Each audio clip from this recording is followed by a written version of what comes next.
Muito bem, eu sou Cleiton Carvalho e você está no canal Missões na Europa. Hoje nós vamos para uma entrevista mega especial, onde vamos falar com um rapaz, um jovem missionário, que não é especificamente missionário em um só país, mas já passou aí por alguns países e ele vai compartilhar conosco a sua experiência e vamos falar também no final desse vídeo sobre idiomas. Você sabe que o canal Missões da Europa também tem uma escola de idiomas e esse nosso convidado de hoje tem uma experiência aí com vários idiomas e nós vamos querer saber dele um pouco da importância de falar muitos idiomas ou de falar alguns idiomas, como isso interfere, como isso ajuda na missão, na comunicação. Bom, logo depois da vinheta a gente volta para essa super entrevista.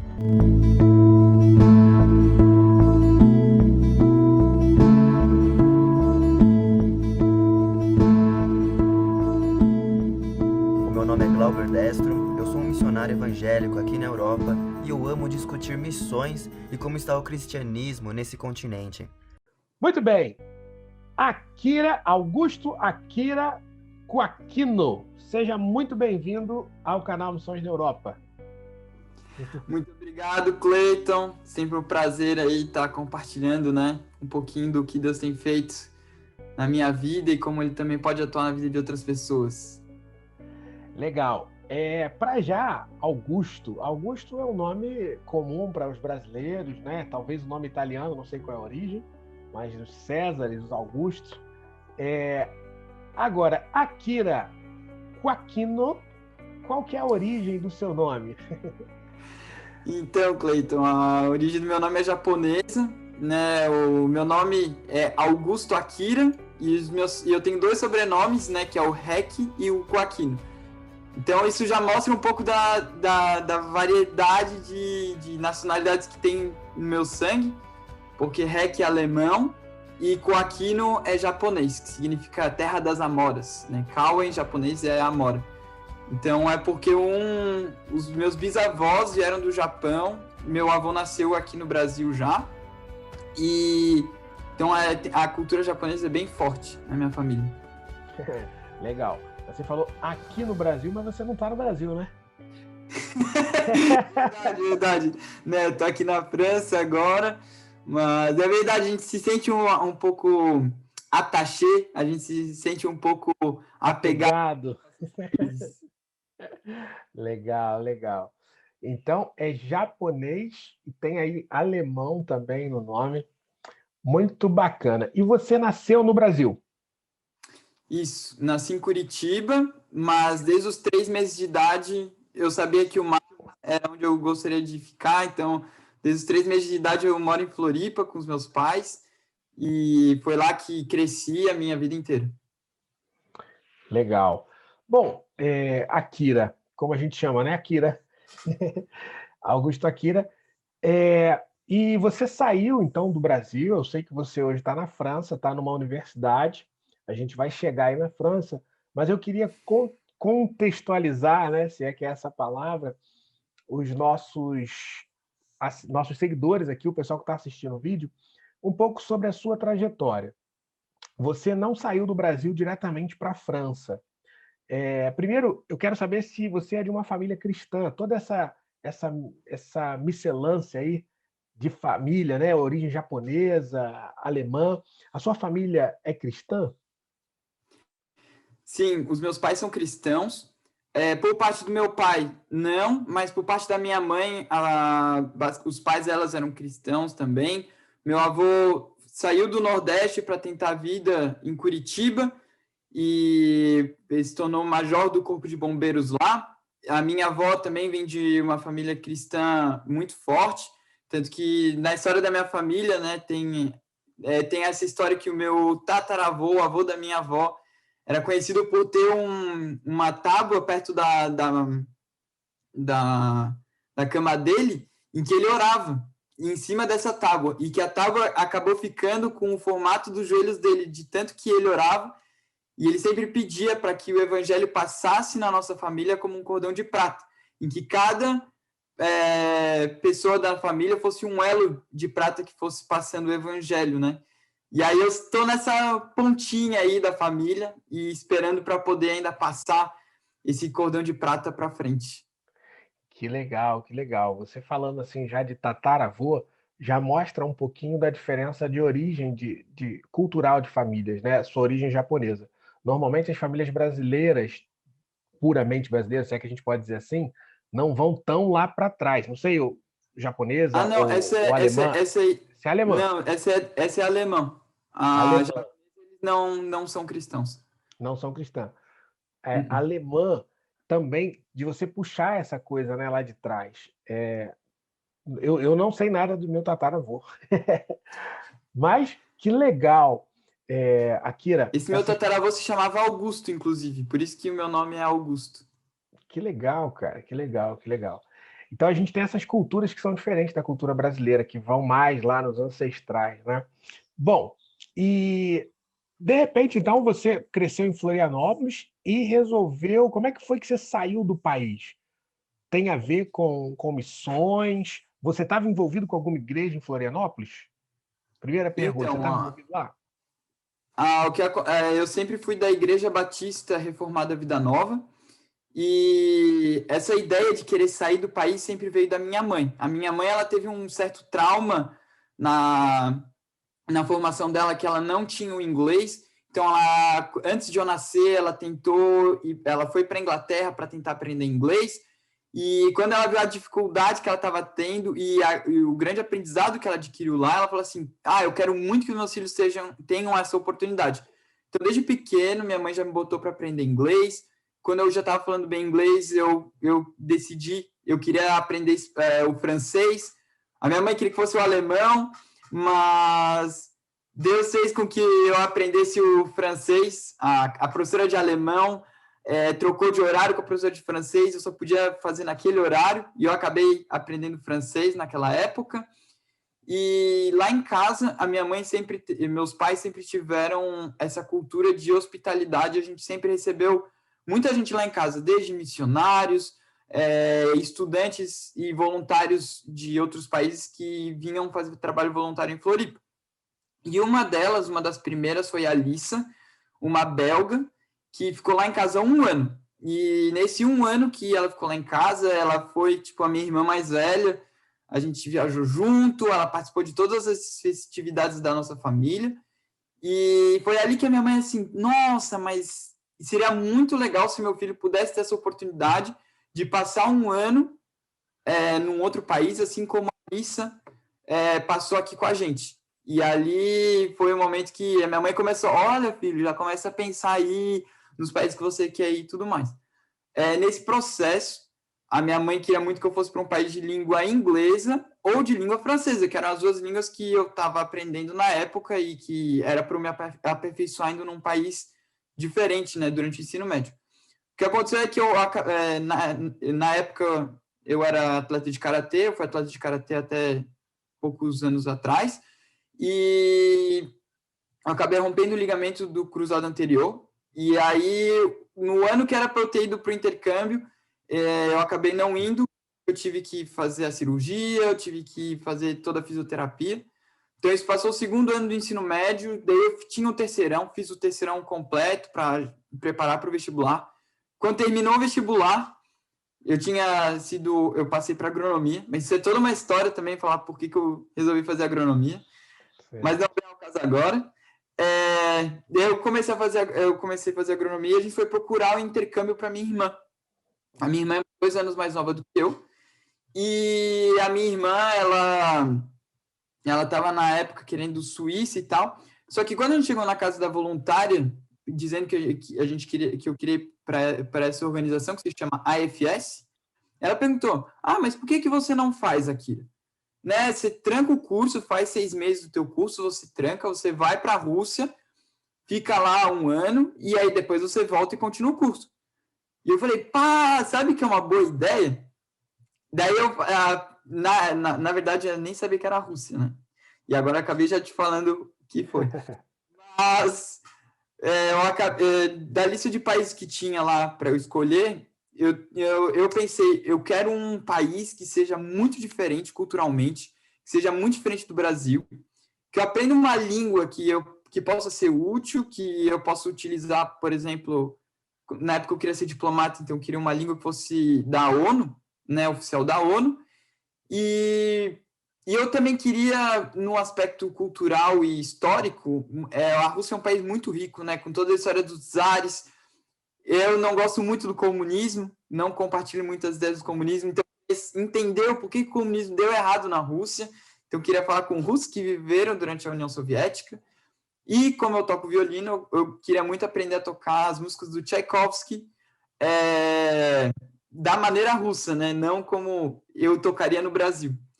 Então foi nesse contexto, né, de multiculturalidade em casa, de querer aprender outros idiomas, de querer descobrir uma outra cultura completamente diferente do Brasil, sair dessa zona de conforto, que eu escolhi para a Rússia.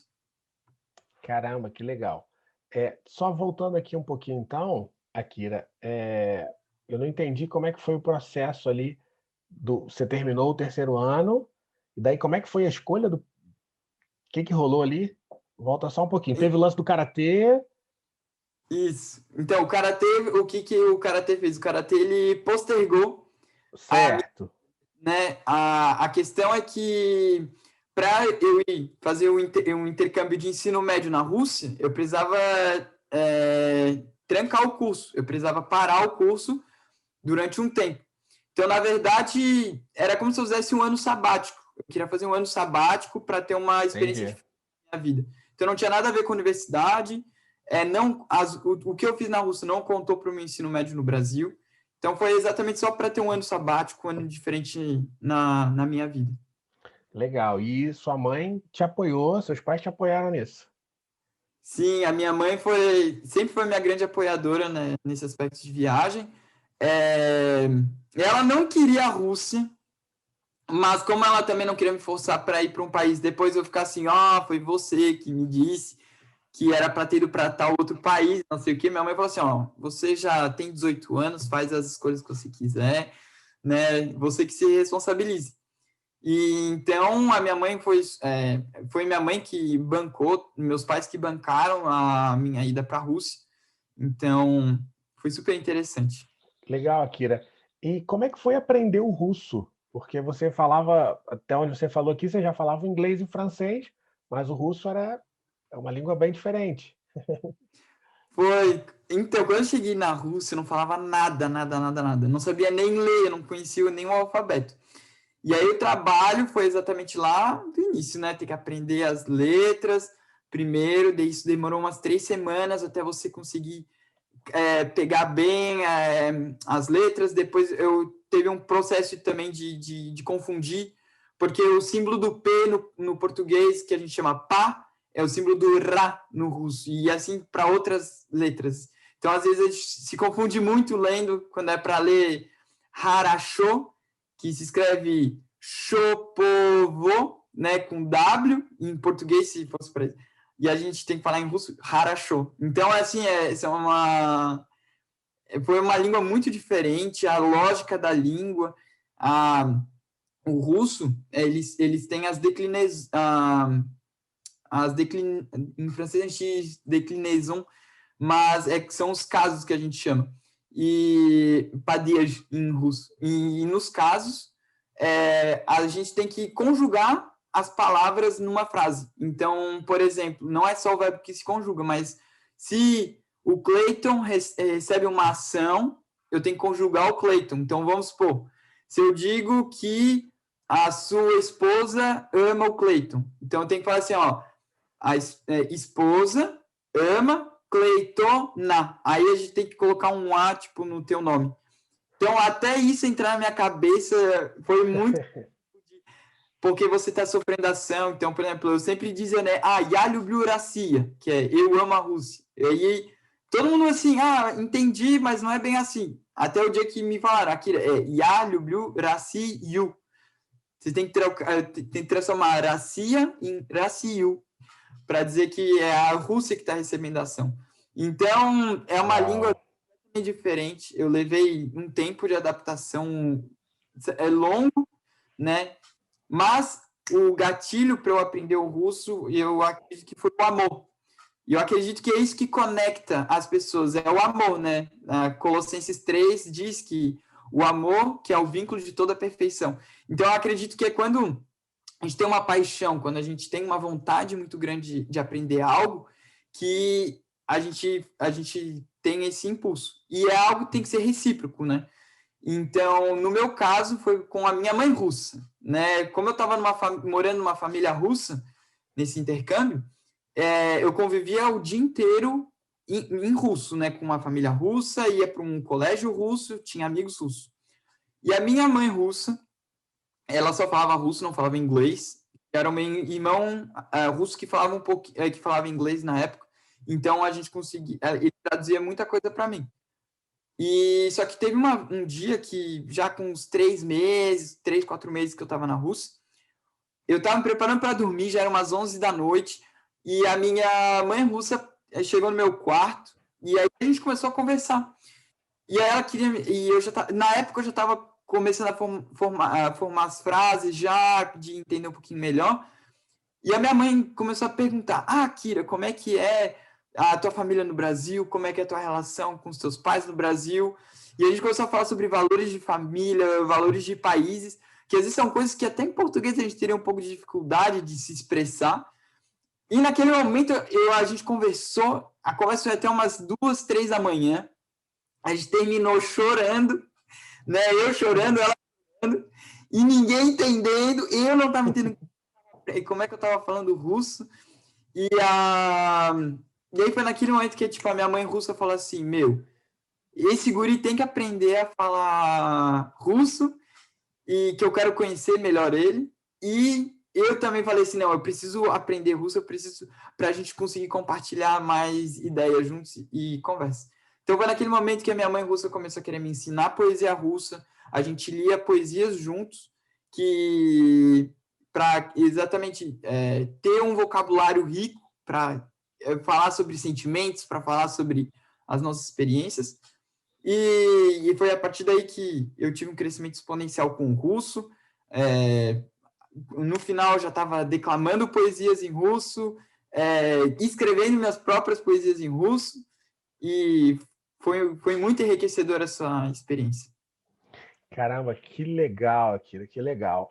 E você ficou um ano na Rússia e saiu de lá fluente. Foi. Eu saí de lá falando fluentemente o russo. E esse foi o seu terceiro idioma ou você já falava outro? Foi meu quarto, né? Com o inglês e o francês. Sim. Português, francês, inglês e o russo. Isso. E o espanhol, ele veio um pouco na lida, né? Porque eu sempre tive amigos argentinos e conforme o tempo foi passando, eu sempre tive amigos colombianos, mexicanos, e o espanhol veio mais naturalmente, assim. Não tive um aprendizado, como é que se chama? Formal. Formal, exatamente, do espanhol. Legal. Akira, essa coisa de falar vários idiomas, quando a gente vai escrever um aluno aqui para a escola de idiomas do canal Missões na Europa, algumas coisas que você falou a gente compartilha com os alunos. Primeiro, é que você falou, né? Foi na emoção. A gente podia até falar um pouco do cérebro, né? Talvez mexeu com o lado direito do cérebro e a coisa foi, né? Saiu daquele sol racional, tocou, né? No sistema límbico e tal, e ativou aí para você aprender o idioma. Mas o que a gente sempre fala a gente pergunta para o candidato, para o interessado em aprender o idioma, por que ele quer aprender aquele idioma. Porque o objetivo, né, como a gente brincou aqui no off, quel est le but, né, em francês, o objetivo, qual é o but? Hoje a gente aqui em casa, eu estou morando em Portugal, mas a gente fala algumas palavras em francês aportuguesado. A gente fala qual é o but, qual é o but disso, qual é o but daquilo. Então, porque se você tem um objetivo claro, se esse objetivo principalmente é algo ligado ao coração, ou ao lado direito do cérebro, como prefiram, né? Ele vai ser cumprido muito mais facilmente, porque você não está fazendo só por obrigação, né? Você tem um sentimento ligado àquilo ali. Então, às vezes a pessoa quer aprender idiomas para missões, que é o nosso principal objetivo, fomentar missões, ela quer ir para outro país, ou ela quer simplesmente viajar, conhecer o mundo e precisa se comunicar, falando bem o idioma, ou por razões profissionais, que é o que é mais difícil de se aprender, porque a pessoa está ali, acaba sendo aquela coisa do inglês da escola brasileira, né? Meio que forçado, é aula de inglês, e passa a vida toda estudando verbo to be, né? Na escola brasileira. Você faz ali, como eu estudei em escola ruim, mas estudei muito tempo da minha vida em escolas muito boas. Mas era verbo to be em todas elas, né? Da primeira série até o terceiro ano do ensino médio, você via verbo to be, não avançava daquilo, porque era uma cartilha muito formal, muito voltada para coisas assim diferentes. Então, uma vantagem que a gente tem no canal Missões da Europa é entender a necessidade do aluno, a motivação dele, que isso facilita muito no aprendizado. Eu acredito assim. Bom, então você foi para a Rússia e tocou violino lá, tocou Tchaikovsky? Aprendi a tocar Tchaikovsky. Inclusive, foi uma das grandes experiências que eu tive na Rússia, e a minha professora de russo, ela me acompanhou em todo esse meu crescimento, né, da língua russa, digamos assim. Da primeira aula, que eu não sabia falar nada de russo, e meu irmão foi lá para ajudar na tradução, e já na segunda aula, meu irmão russo falou assim: Akira, eu estou no meu último ano aqui da escola, eu tenho que me preparar para o vestibular, e eu não posso ficar indo na tua aula de violino. Então, a minha professora de violino, ela teve que gastar muito da criatividade dela para ela poder me passar as noções, né, que eram necessárias para a música. Então, e até para o aprendizado da cultura foi muito importante, porque ela usava coisas do imaginário russo, da cultura russa, para me ensinar. Akira, a maneira com que você toca o arco tem que ser como se fosse uma avó que faz a costura de uma maneira russa que eles têm lá. E aí eu, como assim? Aí ela explicava como é que era, e daí eu podia fazer o movimento com o arco, né? Exatamente assim. E então, as aulas, elas iam exatamente dessa maneira.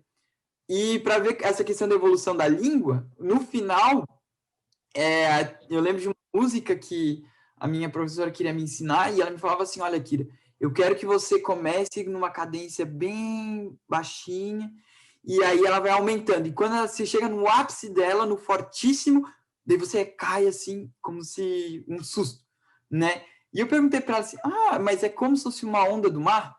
Ela: como assim, Akira? Falei: a onda do mar, quando você está no mar, ela começa lá pequenininha, e depois ela vai crescendo, e quando ela chega em cima de você, ela quebra. E depois ela vai diminuindo até chegar na beira do mar. Aí ela assim: Akira, eu nunca vi o mar. Uau! Eu falei: nossa, professora. E eu nasci em Floripa. Falei: professora, você não tem ideia, é muito incrível, porque a prancha, a gente pode até pegar uma prancha de surf e a gente consegue ir fazendo, e pegando a onda, né? Porque eu também surfo. Então eu falei: a gente pega a onda e aí a gente consegue fazer manobras nela, a gente consegue deslizar por essa onda. E aí ela falou assim: Akira, eu preciso te pedir para que você pare de falar, porque para mim isso me machuca, digamos assim, né? Era algo que para ela achava que ela nunca ia poder fazer. Então, mas eu vi como essa questão da língua, de eu poder compartilhar com ela também as minhas experiências, né? E o violino foi algo que me ajudou muito. Antes de ir para a Rússia, eu penava para tocar o violino dentro de casa. Eu ficava com muita vergonha de tocar. Às vezes eu até esperava meus pais irem embora de casa para tocar em casa. E na Rússia foi onde eu descobri como era importante tocar o violino para as pessoas, que isso era algo que as emocionava. Então, lá na Rússia, eu tive a oportunidade de tocar, de me declarar para uma menina que eu amava, eu usando o violino. Eu aprendi, foi na Rússia que eu aprendi também a gostar de tocar para as pessoas em eventos. E foi quando eu voltei para o Brasil que eu comecei a ter uma vida... que nessa época eu era aquele cristão de domingo e tal, não era um cristão que estava que eu gosto de dizer, no pau a pau com o Espírito Santo, né? Cheio da intimidade e tal. E foi quando eu voltei para o Brasil que eu comecei a buscar o Senhor realmente de maneira mais intencional e na intimidade, que eu aprendi a gostar de tocar o violino para as pessoas, para o Senhor, desculpa, né? Poder tocar em culto, tocar em viagens missionárias. Mas a gente está aqui para falar de línguas e não para falar do violino, né? Mas claro que isso também, essa questão de você utilizar os teus dons, seja de língua, seja de instrumentos, é muito interessante ver como que isso também, um tá com o outro, né? O violino com o russo, com o espanhol, francês, inglês. Com certeza, Kira. É muito bacana escutar você falando sobre isso. Eu tinha uma dificuldade ao contrário, assim, eu também não gostava de tocar. O meu primeiro instrumento foi o saxofone, né? É o meu instrumento principal, que eu digo.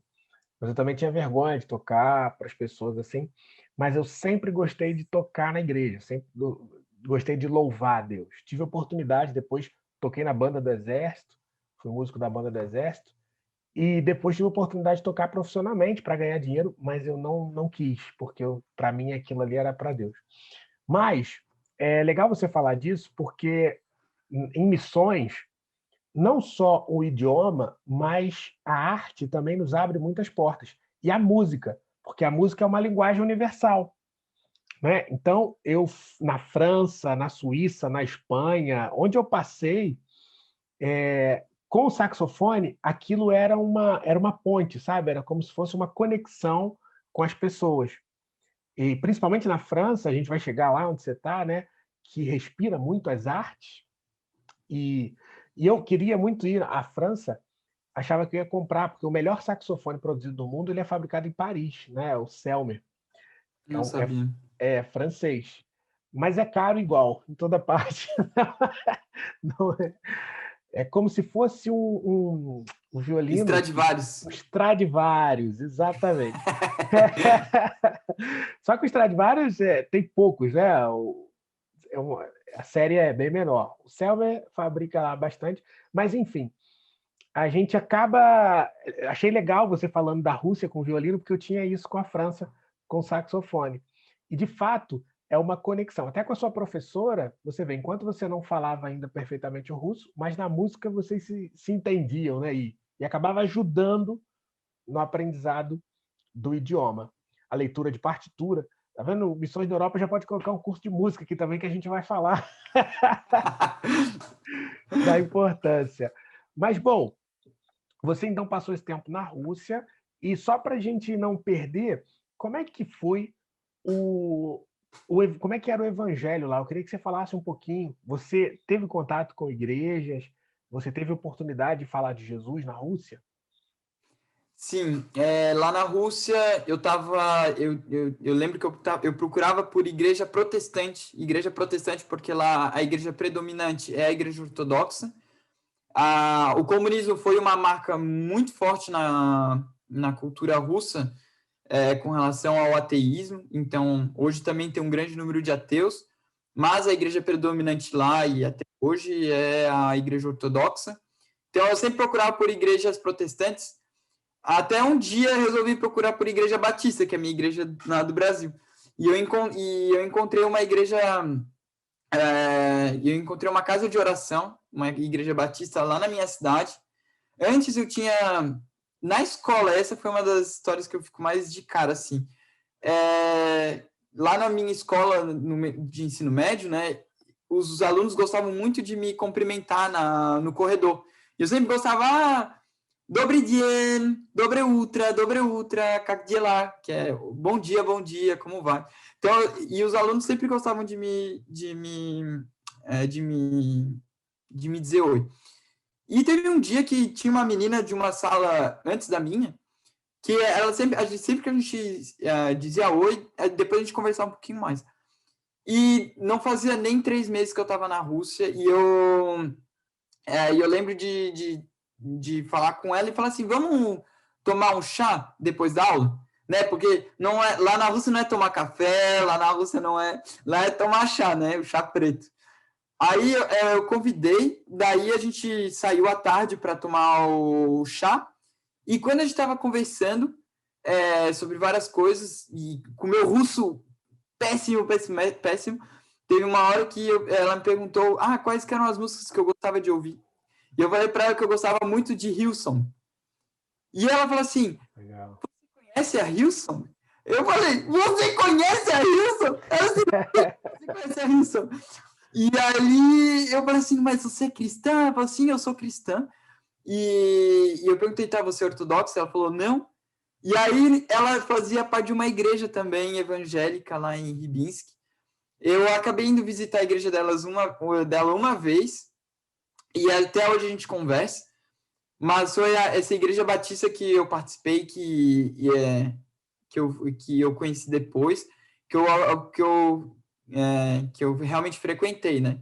E com Legal. eles a gente ia para orfanatos, a gente fazia eventos na igreja também. O grupo de jovens deles é muito legal, até hoje a gente conversa, até hoje a gente troca encorajamentos.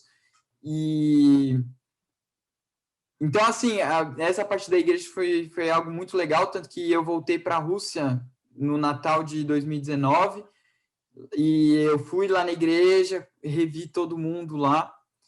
Então, assim, eu conheço missionários que estão na Rússia hoje, e existe sim uma necessidade de evangelização na Rússia, porque realmente a maior parte da população tem uma visão bem estigmatizada da religião por conta da religião ortodoxa ser super estatal lá. O Putin sempre aparece conversando com o patriarca, né, da igreja russa, da igreja ortodoxa, e às vezes as pessoas elas veem um papel da igreja muito centralizador e opressor também, né? Então, que é o que aconteceu na minha família. Minha família, eles não são cristãos, minha família russa, né?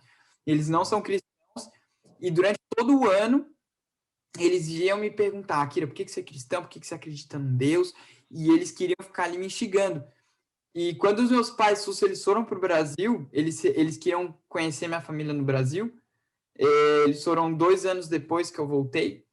E lá, minha mãe russa, ela quis... a gente foi num culto da igreja da minha família lá em Curitiba. E aí ela viu como é que era a diferença entre um culto uma missa, né, da igreja ortodoxa, em que a gente fica em pé 4 horas, fica repetindo as mesmas coisas, tudo é uníssono. Então, creio em Deus Pai, Todo-Poderoso, Criador dos céus e da terra. E quando o padre vai orar, ele sempre fala uníssono, né? Abram suas Bíblias em... Nananã. Então, eles têm essa visão um pouco antiquada, sabe? E ali, quando a minha mãe russa viu como é que era uma igreja no Brasil, que era algo muito mais profundo, não vou dizer profundo, mas... espontâneo, livre, né? muito mais espontâneo, exatamente, era essa palavra que eu queria. Algo muito mais espontâneo e tal, ela viu que era algo diferente, né? E o que me chocou, digamos assim, foi que quando eu voltei no Natal passado lá, no Ano Novo, na ceia do Ano Novo, meu pai russo fez um pedido inusitado para mim, ele pediu para eu orar no Ano Novo pela comida. E eu falei assim, como assim? E eu achava que era algo... Eu oro pela conversão deles, sempre conversamos sobre a palavra, sobre a sabedoria que a gente encontra na palavra, sobre a importância da salvação, mas eles nunca gostaram muito, e o meu pai me pedindo para estar orando na ceia do Ano Novo, para mim foi algo muito marcante. E que eu sei que o Espírito Santo está lá e que tem muita coisa para fazer. Legal. Akira, agora eu queria, continuando, eu falei de 2 coisas que a gente fala para os alunos, né, quando vão os candidatos ao estudo de idiomas. Uma é qual é a motivação, perguntar por que ele quer aprender. E outra coisa que acontece muito é que as pessoas, às vezes, querem fazer 2 idiomas, só que tem muito medo de não dar conta. E eu, particularmente, quando falo com as pessoas para entrar nos cursos, na minha opinião, isso é o contrário. Porque eu penso que quando você aprende você começa a aprender, você aprende a aprender. Não é? Você começa você aprende a aprender, de fato, acho que é essa expressão. Então, quando eu aprendi espanhol, para mim foi um pouco mais, estava mais próximo do português, claro, mas depois quando eu fui aprender francês foi mais fácil. E normalmente eu vejo que acontece assim, né? Tanto que você fala aí pelo menos 4 idiomas, né? Além do idioma natal, né? Não, 4 idiomas com Isso. além do idioma português, É, você fala mais, você é um poliglota. eu Então, digo polyglot, de poliglota. Então, é muito bacana isso, que eu vejo que não é difícil. O que você acha disso? Você acha que a pessoa que quer aprender mais de um idioma, o que você acha? Como foi para você e o que você aconselha as pessoas? o aprendizado de língua, ele nunca acaba. Isso é a primeira questão, né, que a gente tem que estabelecer. Até o português, a gente sempre está tendo que aprender. Então, eu acho que, assim, aprender uma língua é como se você quisesse aprender a andar de bicicleta e, ao mesmo tempo que você estiver aprendendo de bicicleta, você querer aprender a tocar violino. Eu particularmente, acho difícil. Porque quando você tenta entrar na lógica de uma outra língua e tenta se adaptar, a gente pode fazer muita confusão. Um exemplo que eu vou dar é, inclusive, com o russo e o francês. O inglês sempre para mim foi uma segunda língua, então quando eu aprendi o russo, não me afetou o inglês. Porém, o francês era uma língua que eu não tinha tanta experiência, e quando eu fui para a Rússia, eu acabei quase esquecendo o francês. Primeiro que eu não tinha muito contato com o francês lá, o inglês eu tinha mais contato na Rússia, mas o francês não. E o russo me demandou muita capacidade do cérebro. Então, acho que até a minha parte do cérebro do francês, o russo falou assim, não, precisa dessa parte também para poder trabalhar. Então, o meu francês ele foi muito prejudicado nesse período. Porém, né, o que eu posso ver é que mesmo eu ter perdido um pouco da minha capacidade comunicativa no francês, foi algo que veio muito rápido quando eu precisei dele, né? Porque antes de vir para a França, eu precisei fazer o teste de nivelamento de francês, e mesmo sem estar treinando e tal, eu ainda consegui o nível B2 em francês. E depois, quando eu cheguei na França, aí eu tive um survival mode, né, do meu cérebro, eu tive que ligar o modo sobrevivência, e o francês ele veio numa fluidez que em um mês eu já estava falando com muita naturalidade.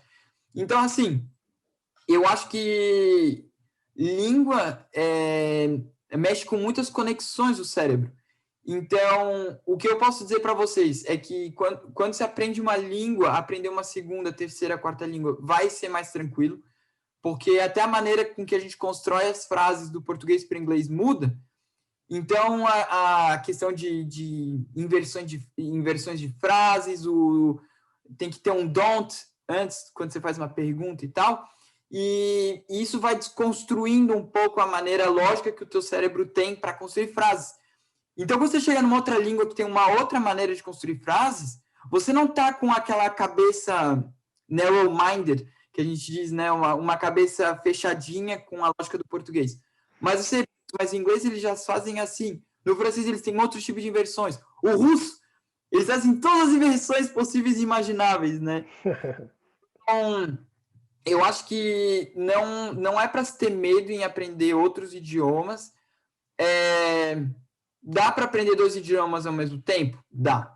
Né? Eu digo que eu estou continuando a aprender o russo, aprendo o francês e aprendo inglês todos os dias, aprendo espanhol todos os dias, né? Mas eu acredito que de maneira clássica, digamos assim, eu acho que é legal você focar num idioma para depois avançar em outros, né? Mas Legal. Cada um é diferente e essa é a minha opinião. Legal, Akira. E como é que foi, então, que você foi para a França? Como é que foi essa história? Você tinha passado no vestibular para agronomia, mas não estudou, e como é que você chegou na França? Porque tinha Bélgica também, tinha a ideia de Bélgica, mas não rolou Bélgica, era... Não, é um pouco diferente. Vamos lá por partes. A questão eu voltei da Rússia e eu falei, não, eu realmente quero continuar com a agronomia, eu quero trabalhar com a parte geopolítica, relações internacionais, combate à fome, através da agronomia. Eu sempre tive essa pegada muito social, mas eu gosto também muito da área ambiental, área natural. Então, acho que a agronomia lida muito bem com essas duas coisas, né? Ciências naturais com as ciências humanas. E ali, eu fui para a Bélgica representar o Brasil em 2017. Lá foi uma experiência incrível, em que eu estava com outros 100 jovens de 49 países, discutindo sobre a fome e as metas do desenvolvimento sustentável da ONU. E daí eu voltei para o Brasil e eu falei assim, eu tenho que ver para viajar, para conhecer outras culturas e aprender mais. E a questão é que o curso de agronomia da UFSC, eles já têm um programa de intercâmbio já de bastante tempo, que a CAPES financia, que se chama Brafagri. É um programa de bolsas da CAPES. E já fazia anos que a minha universidade mandava alunos para Bordeaux, Dijon e Clermont-Ferrand. E com a Universidade de Bordeaux, eles já estavam há um tempo para fazer o duplo diploma, que é um acordo em que você faz uma parte do seu curso no Brasil e o final do curso na França. E os franceses também têm essa possibilidade de estudar no Brasil. E, então, nesse acordo de duplo diploma, eu acabo recebendo o diploma de engenheiro agrônomo do Brasil e o diploma de engenheiro agrônomo francês. Ótimo. Então, eu comecei esse processo, né, de conseguir a bolsa. Depois de conseguir a bolsa, teve toda essa questão do visto, né, e teve uma seleção interna na UFSC para saber quais eram os alunos que iam para lá, né, era eu e uma outra menina que a gente ia poder ir para Bordeaux e tal. Então, foi nessa pegada do estudo mesmo, para poder conseguir o título de engenheiro agrônomo francês também. Que legal. Que baita oportunidade é essa, Kira, porque a gente sabe que você validar um diploma brasileiro na Europa é super difícil, né? Então, você já tendo esse duplo diploma, você pode tanto trabalhar no Brasil quanto na Europa. Isso é muito bacana. E, assim, Akira, o idioma, pelo que a gente vê, ele abriu muitas portas para você, né? Porque você só foi para a França estudar porque você já sabia, você tinha uma base do francês, né? Você tinha uma boa base. Eu não sei se eles aceitaram, você falou que fez o teste de nível e deu B2. Você conseguia entrar na universidade com B2? Eles pediam B1 para a bolsa, mas para o duplo diploma eles pediam B2 para conseguir entrar no acordo duplo diploma. Acho que algo interessante de falar a respeito, né? Não foi assim que caiu do céu essa oportunidade. Acho interessante de falar que foi algo que eu tenho certeza que o Senhor já estava preparando há muito tempo, né? E tanto que eu fui o primeiro, eu e essa minha outra amiga, nós somos os primeiros alunos da UFSC a ir por duplo diploma para a França. E algo que foi muito importante é que eu tive uma viagem missionária e foi lá que o Senhor me impactou realmente para ser intencional na minha vida diária com o Senhor e ser luz e ser missionário onde quer que eu seja, não só na Amazônia. E aí foi nesse momento que eu comecei a me engajar com o movimento universitário na UFSC, né, lá na Federal de Santa Catarina. Então lá eu participei de ABU, a gente tinha outros grupos como a CRU, né? E foi porque eu fui fiel no pouco que Deus falou: Akira, eu quero te levar para outros lugares para você poder estar pregando o evangelho em outros lugares. E claro, para mim não foi tão assim mar de rosa, porque o movimento na UFSC estava indo de vento em popa, estava indo super bem, a gente estava fazendo vários eventos, evangelização e tal. E Deus falou assim: olha, Kira, mas eu quero que você vá para a França, onde é o Vale do Choro, né? O Vale Árido. Então, os grupos lá, a gente é 30 nos grupos cristãos, 30 pessoas em cada reunião. Eu cheguei na França, eram 3, 4, né? Uau. E 5, a gente estava dando glória a Deus que a gente tinha 5 pessoas no nosso grupo de estudo bíblico. Então, eu vejo que foi um processo, sabe? E se você quiser poder também usar a língua para isso, veja quais são as pequenas coisas que o Senhor tem te chamado a fazer hoje, para depois Deus poder te levar para alcançar novos planos, né? Então, assim, a língua foi muito importante, né? Tanto para o francês, o inglês também, porque aqui na França eles exigem que tenha um nível de inglês pelo TOEIC, eles exigem de 700, se não me engano. E aí, quando a Universidade Francesa foi me entrevistar para saber se eles iam realmente querer me aceitar como estudante em duplo diploma lá, e eles falaram assim, Kira, a gente gostaria só de mudar um pouco o idioma para o inglês para ver como é que você lida com o inglês. E eu falei assim, no problem, just keep going English for me, there's no problem. E aí, quando eu comecei a falar inglês com eles, falando que podia continuar em inglês, eles falaram assim, Kira, a gente não tem nem dúvida que você vai conseguir o nível de inglês exigido aqui na França, então pode vir que a gente vai te aceitar. Então, até o inglês foi muito importante. O russo sempre foi a cereja do bolo, digamos assim, no meu currículo. Pensa assim, você falar russo, né? Para conseguir estágio, para outras oportunidades que eu já tive aqui na França, essa questão de saber o russo sempre foi um a mais, né? Então, um diferencial, né? Um diferencial. Obrigado. Porque o francês e o inglês, na França, aliás, em toda a Europa, o inglês é a segunda língua, né?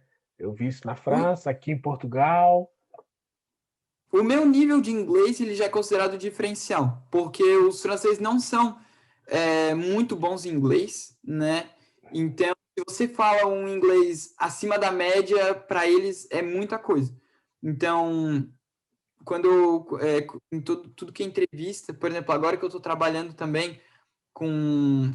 Nossa, eu já estou falando de muitas coisas, né? Mas eu estou trabalhando nesse último ano de universidade aqui, e essa empresa trabalha com soluções digitais para pequenos agricultores na África, e eu estou tendo que lidar com técnicos agrícolas do Quênia, por exemplo. E lá no Quênia eles só falam inglês. E eu tive que dar um treinamento semana passada em inglês com eles, e o meu chefe falou, nossa, Kira, é verdade, você fala com uma fluidez, com uma segurança que realmente melhora muito, sabe, a questão da clareza. Legal. E um ponto interessante sobre línguas, né, que eu acho legal de adicionar, é que para esse treinamento que eu dei, lá no Quênia, a língua franca dos quenianos é o inglês. Só que tem outras regiões e cada região tem uma língua. A gente gosta de chamar de dialeto, mas é língua, porque é diferente. E uma das línguas da região que eu estou trabalhando é o Swahili. E eu aprendi a falar, a me apresentar em Swahili para o início da formação. Então, a gente chegou lá para o início da formação, né? Eu já cheguei assim, Habari, Mimini Akira, Ninapuhara Kukutana na Wewe, né? Que é, oi, meu nome é Akira, é um prazer conhecê-los. Nossa, quando eu comecei falando isso, eu já assim, caraca, como assim? Né? Teu sotaque é muito bom, eles ainda falaram que meu sotaque era bom, né? Deu uma treinada boa antes. E de verdade, melhorou muito assim a fluidez do curso, de eles quererem me pausar para fazer pergunta, eles sentiram, digamos, uma conexão. Então, eu sempre gosto de dizer que língua, a gente gosta de considerar a língua como uma barreira, como algo que nos afasta. Eu não consegui me adequar naquele país porque a língua era uma barreira. Mas eu vejo a língua como uma ponte, como uma maneira de a gente conseguir se conectar com outras pessoas, uma maneira de a gente criar laços, e eu acho que isso que é bonito, né, das línguas que a gente aprende. Legal. Com certeza, as línguas, os idiomas abrem portas, né? Essa conexão aí que você fala. Inclusive, em missões, a gente tem uma expressão que é a língua do coração, né? Você falar inglês com francês, muitos vão até te entender.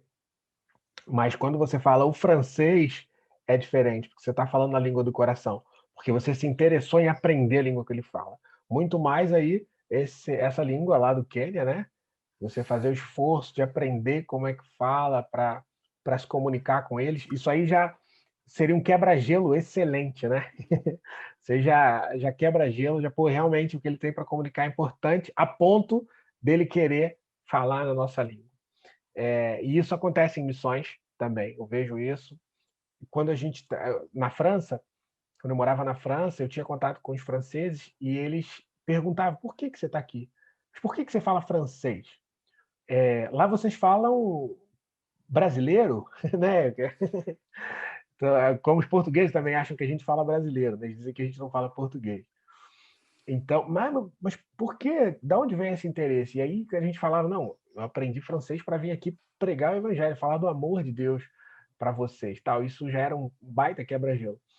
Inclusive, você falou de música também. Na França, eu fui tocar numa orquestra da cidade lá, tinha, nem lembro como chamava, mas eu fui tocar numa orquestra que tinha, e eles ficaram maravilhados, porque, na verdade, a orquestra só tinha gente bem mais velha, né? Tinham poucos adultos, o restante eram já senhores, senhoras, e, e eu fui misturar com eles, não era cristão, eram todos ateus, né? Quase 100% deles, mas eu estava lá só para me comunicar com eles em francês, tocar a música que eles tocavam e, quando me era oportuno, demonstrar o amor de Deus, né?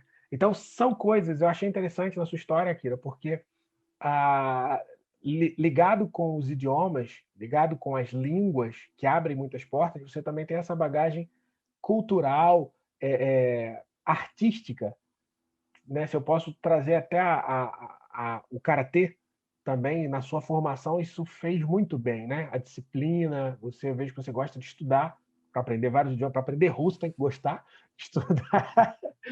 E acaba que o seu objetivo maior, já a gente caminhando aqui para encerrar, pelo que você falou, o seu but, né?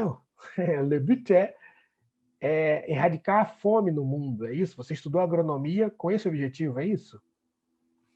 Exato, Cleiton. A minha ideia o que eu vejo é que a fome ainda é algo presente no mundo. A gente vê que isso é uma das causas da queda, é uma das consequências da queda. Então a gente vê que tinha que ter o trabalho do solo, a gente viu que ia ter praga, que ia dificultar tudo, né? Então eu vejo como uma das maneiras de a gente estar redimindo a criação é através da agronomia. E então, nesse aspecto, eu vejo o trabalho do agrônomo um trabalho muito importante nesse aspecto. A outra questão é que a maior parte dos povos não alcançados hoje, eles são países de terceiro mundo, eles são países que dependem muito da agricultura, e eu vejo como uma ótima porta de entrada para o evangelho, seja através de projetos, né, de produção agrícola, né, seja para auxiliar missionários que estão lá e que precisam de um lado técnico no lado da agronomia. E eu gostaria muito de poder estar sendo essa ajuda para missionários e que estão no campo missionário, né? Então, são coisas aí que são sonhos que Deus coloca no nosso coração. Eu tenho certeza que não veio de mim essa vontade de estar trabalhando com a fome, de trabalhar com questões internacionais, mas de que Deus está querendo formar realmente o meu coração para estar agindo nessa área. Com certeza, com certeza. E você realmente falando esses idiomas, ter essa porta aberta, ter essa conexão com as artes também, creio que Deus vai levar você muito longe ainda para cumprir esse propósito que Ele colocou no teu coração. Você começou do jeito certo, porque você tem um propósito e você vai construindo o caminho para viver esse propósito, né? Para viver esse objetivo. Voltando para a questão do idioma, é a mesma coisa. Eu quero aprender inglês porque todo mundo aprende, porque sim. Normalmente são as pessoas que não aprendem. Se eu não tiver um objetivo claro daquilo que eu quero, mesmo que seja porque é importante, mas se isso não for de verdade claro para mim, é difícil que eu consiga concluir alguma coisa na vida. Então, Você que está aí nos assistindo, você que está assistindo o canal Missões da Europa, essa entrevista aqui com Augusto Akira Quaquino, nosso japonês, alemão, brasileiro, russo, francês que fala Francês. inglês. Você deseja aprender o idioma, você já sabe que é importante aprender o idioma, e você vendo aqui o Akira falando de todos os idiomas que ele fala, como isso abre portas. A maioria dos que nos assistem tem interesse em missões. Em missões, idiomas, abre porta. Como a Akira falou, algumas pessoas dizem que fé é barreira. De fato, pode ser uma barreira, mas quando você sabe, aquilo se transforma numa ponte. É um efeito exatamente inverso, né? Proporcionalmente inverso. É assim que fala. Então, você realmente constrói pontes falando idiomas. Você tem a oportunidade de estudar conosco no canal Missões da Europa. O Akira, inclusive, é aí um dos professores do canal Missões da Europa, um dos professores de idioma.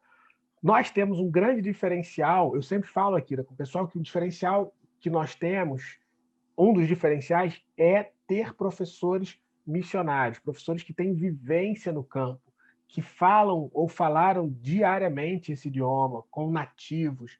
É um grande diferencial, porque é verdade que a gente ainda tem alguns professores no Brasil que se formaram, mas não tiveram ainda oportunidade de passear sequer no exterior e tampouco de morar fora. Então, você aprender com alguém que mora fora, como é o caso do Akira, é um grande diferencial. Você pega aí muitas nuances linguísticas, você aprende expressões idiomáticas, muitas coisas que estão ligadas à cultura. Veja só, uma expressão da música, como a Akira falou lá no violino, que era costurar como a avó russa costura, né? No Brasil, talvez a expressão fosse, pelo menos no Nordeste, que eu morei, era o chureado. Do... Você aprende a fazer o Essa eu nem chureado. Tô aprendendo português aqui. É. Você aprende a fazer o chureado, que é alguma coisa da costura lá que eu não sei exatamente o que é, mas é mais ou menos aquele movimento do arco do violino. Então, você vê, com o idioma, você consegue, aprendendo com quem vive a cultura, você tem essas expressões idiomáticas, você tem muitas nuances linguísticas que quem mora no exterior, quem mora aqui, né, fora do Brasil, tem muito mais facilidade, tem contato com isso. Então, o canal Missões na Europa proporciona esse diferencial de você estudar online com quem viveu muito tempo ou vive ainda no exterior. Além de você fazer um curso e também estar contribuindo com missões, porque todos os recursos do canal Missões da Europa são destinados para missionários. É claro, o professor, que em suma, né, em geral, são missionários também, ou estão envolvidos de alguma forma com missões, e algumas outras famílias que estejam também precisando de socorro, precisando de ofertas missionárias para continuar no campo. Então, no link da descrição desse vídeo, vai ter aí na descrição do vídeo vai ter um link que você pode clicar, você vai ser direcionado para um formulário onde você vai dizer qual curso você tem interesse em fazer e alguém do canal Missões da Europa vai entrar em contato com você para poder dar maiores informações, vai dizer, eu gostei muito do Akira, quero fazer aula com ele, quero aprender com ele e tal. É jovem, é dinâmico, está com a cabeça fresca, vai me ajudar a aprender. E aí você vai aí com certeza ter aulas de idiomas. Nós temos aí vários idiomas, aulas em grupo, aulas particulares e por aí vai. Clica no link da descrição para saber mais informações e a gente entra em contato com você. Akira, muito bacana esse bate-papo. Acaba que assim a gente, em off antes, falou, mas vai ser sobre o que a conversa, né? E eu falei para você que não ia ser uma conversa muito formal dentro dos padrões que a gente está acostumado a fazer, para falar um pouco de toda essa sua experiência entre países. Akira, você como homem, né? O homem não tem muita dificuldade de falar a idade. Qual que é a sua idade hoje? Eu tô com 23. 23 anos. Então você vê, com 23 anos já passou por países, já aprendeu idiomas, e está fazendo sua vida e vai para muitos outros lugares ainda. É legal, é inspiradora a sua experiência de vida, Akira. Eu tenho certeza que vai despertar muita gente para missões, para cumprir o seu objetivo na vida, para cumprir o seu propósito. E missões, a gente precisa, como você também falou, né? A sua agência missionária, o que você falou para mim, como é? Minha agência missionária é Mateus 28. Legal, né? Então, é o ID. É o ID. Então, a grande comissão de Jesus. E muitas vezes há pessoas que se bloqueiam na dúvida de uma vocação profissional e missões. Mas a gente está vendo aqui a história de alguém que é missionário, porque o Akira está aí compartilhando o amor de Deus, está testemunhando. Na verdade, Jesus me chamou, você falou de Mateus 28, mas Atos 1 também vai dizer que testemunhas, né? A gente acho que falou disso até numa live aí sobre a Cosmovisão. Jesus me mandou para ser testemunha. Então, a Akira está testemunhando do Evangelho. E você também, que está nos assistindo, pode testemunhar na universidade, nos locais de trabalho. Olha só o que Deus tem feito através da vida da Akira e com a vida dele, né? Está na França, e da França ele está em contato com países da África, e até inusitado para mim, Akira, isso, porque eu na França, a nossa base da qual eu ainda faço parte, a base da Jocum no sul da França, a gente trabalha com países do norte da África, mas que são francófonos, né? Os países que falam francês. Você na França está falando com um país de língua inglesa da África, né? Mas a gente tem projetos no Mali e no Congo também, que daí eles falam francês. Legal. Isso. O Mali, inclusive, é um país onde eu tenho ainda algo de Deus para fazer lá, mas é muito difícil para quem não sabe, porque o Mali é um país dominado por rebeldes, né, islâmicos. O norte. O norte do Mali, tem essa coisa, né? Como a Nigéria também tem ali uma divisão, mas é muito arriscado. Mas, enfim, Deus usa estratégias para que você consiga chegar em lugares que talvez de outra maneira, puramente missionário, né? Sei lá, eu vou evangelizar nesse país. Você talvez não conseguiria entrar, você não conseguiria ter esse acesso. Mas através do trabalho e testemunhando, o amor de Deus vai ser compartilhado com essas pessoas. Akira, eu queria te dar aqui um espaço para você fazer as suas considerações finais, já te agradecendo muito por estar conosco nessa oportunidade. Obrigado pelo seu tempo. Espero que sua vida e esse testemunho inspire muitas pessoas. Suas considerações finais. Sim, isso aí, galera. É um prazer, então, aí estar mostrando um pouco do que Deus tem feito. Eu tenho certeza que Deus pode fazer muita coisa na vida de vocês, através de línguas, através da vocação e dos desejos que Ele tem colocado no coração de vocês. Estejam sempre aí antenados no canal do Missões na Europa. Se engajem com a comunidade local de vocês, se engajem no pouco que vocês estão fazendo hoje, saiam da zona de conforto de vocês, seja para algum aprendizado novo, para alguma experiência profissional nova, para algum voluntariado novo, né? São coisas que a gente vai acumulando na nossa bagagem e às vezes a gente não sabe nem para o que Deus está nos capacitando e nos formando. Então lembre, sempre saiam da zona de conforto de vocês. Então minhas últimas palavras: Очень приятно поделиться моей опытой с вами. Foi um prazer compartilhar minhas experiências com vocês. Foi um prazer compartilhar minha experiência com vocês. It was a nice pleasure to share my experiences with you. Et dernièrement, en français, c'était un grand plaisir de partager mes expériences avec vous. Que Dieu vous bénisse. Boa paz. Deus vos bendiga. Deus abençoe vocês. God bless you all. Legal, legal. Agora é só girar no manto que tá falando em línguas.